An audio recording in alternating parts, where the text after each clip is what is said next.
അപ്പോൾ ഇന്ന് നമ്മൾ ഇഫ്താറിൻ്റെ സമയത്ത് അല്ലെങ്കിൽ 4 മണി പലഹാരത്തിൻ്റെ ഒക്കെ കൂടെ കഴിക്കാൻ പറ്റുന്ന ഒരു സ്നാക്ക് റെസിപ്പിയാണ് ചെയ്യുന്നത്. അപ്പോൾ ഇത് ഏകദേശം ഒരു എഗ് പഫ്സിൻ്റെ ഒക്കെ പോലെ തോന്നും, പക്ഷേ വളരെ സിമ്പിളായിട്ട് വളരെ എളുപ്പത്തിൽ തന്നെ ചെയ്യാൻ പറ്റുന്ന ഒരു ഈസി സ്നാക്കാണ്. അപ്പോൾ ഇതെങ്ങനെയാണ് ചെയ്യുന്നതെന്ന് നോക്കാം. അപ്പോൾ അതിന് വേണ്ടിയിട്ട് ഞാനൊരു പാനിലേക്ക് ഒരു 2 ടേബിൾ സ്പൂൺ ഓയിൽ ഒഴിച്ച് കൊടുക്കുകയാണ്.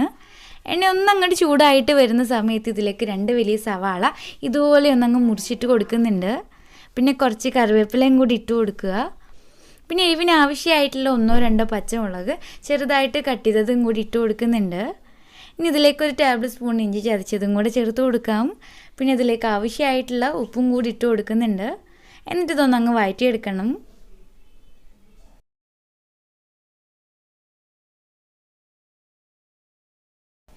ഇതൊന്നങ്ങ് വഴന്നു വന്നാൽ ഇതിലേക്ക് ഒരു 1/4 ടീസ്പൂൺ മഞ്ഞൾപ്പൊടി കൂടാതെ 1 ടീസ്പൂണ് മുളക് പൊടിയും കൂടെ ചേർത്ത് കൊടുക്കുന്നുണ്ട്.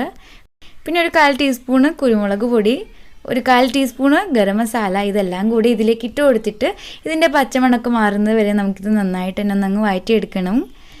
ഇനിയാണ് ഇതിലേക്ക് കുറച്ച് ചിക്കൻ ഫ്രൈ ചെയ്തിട്ട് മുറിച്ചെടുത്തിട്ടുള്ളതാണിത്. ഇതിലേക്ക് ചേർത്ത് കൊടുക്കാം. ഇനി ഇതിലേക്ക് കുറച്ച് മല്ലിയിലയും കൂടെ ചേർത്തിട്ട് നന്നായിട്ട് തന്നെ ഒന്നങ്ങ് മിക്സ് ചെയ്തെടുക്കണം. എന്നിട്ട് ഈ ഫ്ലെയിം ഓഫ് ചെയ്യാം. എന്നിട്ടിത് തണുക്കാനായിട്ട് മാറ്റി വെക്കാം. ഇനി നമുക്കൊരു ചെറിയ ബോൾ എടുത്തിട്ട് അതിലേക്ക് ഒരു ടേബിൾ സ്പൂൺ മൈദ ചേർത്ത് കൊടുക്കാം. എന്നിട്ട് അതിലേക്ക് കുറച്ച് വെള്ളം കൂടി ഒഴിച്ച് കൊടുത്തിട്ട് ഒരു പേസ്റ്റ് ആക്കി എടുക്കണം. ഇനിയാണ് ഇതിലേക്ക് റെഡിമെയ്ഡ് സമൂസ ഷീറ്റാണ് കേട്ടോ എടുക്കുന്നത്. റെഡിമെയ്ഡ് തന്നെ വേണമെന്ന് നിർബന്ധമൊന്നുമില്ല, വീട്ടിലുണ്ടാക്കിയെടുത്തതുണ്ടെങ്കിൽ അതെടുത്താലും മതി. ഇനി ഒരു സമൂസ ഷീറ്റ് എടുത്തിട്ട് ഇതുപോലെ ഒന്നങ്ങ് വെച്ച് കൊടുക്കുക. എന്നിട്ട് അതിൻ്റെ മുകളിൽ വേറൊരു സമൂസ ഷീറ്റും കൂടെ വെച്ച് കൊടുക്കുക. ഇനി ഇതിൻ്റെ നടുഭാഗത്തായിട്ട് നമ്മൾ റെഡിയാക്കി വെച്ചിട്ടുള്ള ആ മിക്സ് ഉണ്ടല്ലോ, അതും കൂടെ വെച്ച് കൊടുക്കുക. ഇനി ഇതിൻ്റെ മുകളിലായിട്ട് മുട്ട പുഴുങ്ങിയത് 2ആയിട്ട് മുറിച്ചെടുത്തിട്ടുള്ളതാണിത്. ഇതിൽ നിന്നൊന്ന് എടുത്തിട്ട് അതിൻ്റെ മുകളിലായിട്ട് കമിഴ്ത്തി വെച്ച് കൊടുക്കുക. ഇനി ആ മൈദയുടെ പേസ്റ്റ് എടുത്തിട്ട് ഇതുപോലെ എല്ലാ സൈഡിലും ഒന്ന് ആക്കി കൊടുക്കുന്നുണ്ട്. എന്നിട്ടിത് കവർ ചെയ്തിട്ട് ഒരു പെട്ടി പോലെ ആക്കി എടുക്കുകയാണ് വേണ്ടത്.